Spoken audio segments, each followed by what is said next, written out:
Namaskara. Today we are learning a new activity, that is, what are you doing, what are you watching, what are you eating, what are you drinking.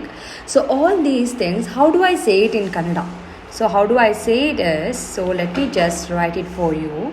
What is enu? Okay. Do we know it's maadu? Okay. So what I'll do, en, maad, ti, di, ya. En ಮಾಡ್ತಿದ್ದೀಯಾ. It's a singular. Again, if it is to be respect, ಏನು ಮಾಡ್ತಿದ್ದೀರಾ. What are you doing? This is with respect and this is singular. ಏನು ಮಾಡ್ತಿದ್ದೀಯಾ. So here it is. ಏನು ಮಾಡ್ತಿದ್ದೀಯಾ, ಏನು ಮಾಡ್ತಿದ್ದೀರಾ.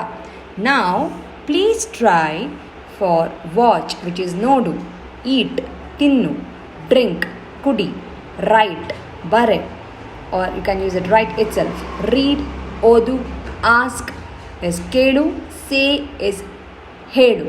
Try for all these things singularly ಮತ್ತೆ with respect. ಎರಡು try ಮಾಡಿ. Remember, when it ends with a ya, it's a singular, ends with a ra, it's with respect. ನಿಮ್ಗೆ ಅರ್ಥ ಆಗಿದೆ ಅನ್ಕೋತೀನಿ. ಸೊ ಟ್ರೈ ಮಾಡಿ, ಕಮೆಂಟ್ ಮಾಡಿ ಕಮೆಂಟ್ ಸೆಕ್ಷನಲ್ಲಿ ಆನ್ಸರ್ಸ್ನ. Thank you.